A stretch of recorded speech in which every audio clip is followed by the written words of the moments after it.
Have you ever wanted a robot that could do, well, everything? I've been dreaming of a rover that combines a high precision robotic hand with a mobile base.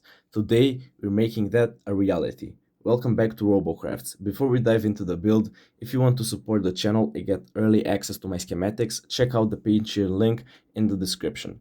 Now, let's start tinkering. The core concept is total modularity. I've designed a mobile chassis with a magnetic platform on top. This allows us to swap out the entire upper assembly in seconds with zero tools. To power the brains, I'm using the ESP32. We'll be utilizing the ESP-NOW protocol for a low latency peer-to-peer connection between our custom controller and the rover. No Wi-Fi connection required. Let's look at the arm. It features a 5-axis design plus the end effector, the gripper. To ensure this has enough muscle to actually pick things up, I've swapped the standard SG90 for the MG90S metal gear servos. They offer significantly more torque and durability. Assembly is straightforward. We mount the servos into their respective brackets and bolt the 3D printed segment together. Speaking of 3D prints, let's talk about how I got these parts, looking so clean. GLCPCB provides easy, affordable, and reliable PCB and PCBA solutions, empowering electronics engineers to develop projects efficiently. It's honestly one of the easiest services I have ever used. You just upload your Gerber file, get an instant quote, and place your order in minutes. It's literally as quick as online shopping, and you can even track every production step in real time. Their prices are unbeatable too. You can get a 1 to 8 layer PCB for just $2, which is insane for the quality you get. Everything is made in-house, so quality control and lead times are super reliable. Some boards are done in as little as 24 hours. And if you want to try something more advanced, GLC PCB has a 6-layer PCB special right now. $30 off with 2 micro inches and ink finish and no engineering fees for VIA in-pads. So yeah, easy to use, affordable to make, and reliable to trust. You can always count on GLC PCB.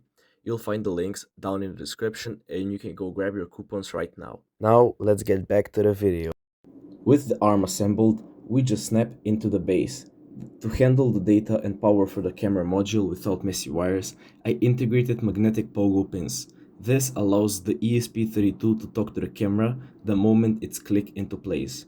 The code is surprisingly lightweight, actually much simpler than my previous sensor-heavy builds. Let's flash the firmware and see what this thing can do. If you've seen my previous videos, this controller will look familiar. Here's the breakdown of the mapping. The left joystick controls the base rotation and arm segment 1. Right joystick manages arm segment 2 and the wrist pitch. Joystick click, which is the L3, toggles the gripper and effector open and closed with real-time feedback on the LCD. The white button, this is our home key. It resets all servos to their default safety positions. But the green button is where the magic happens. This toggles our operating modes. In mode A, we control the arm. Press it again and we switch to mode B, where the joysticks drives the car's wheels and pan tilt the camera module. I'm thrilled with how this modular snap fit design worked out. It opens up so many possibilities. We could swap the arm for a LiDAR scanner, a delivery bin, or even a mini forklift without changing the base.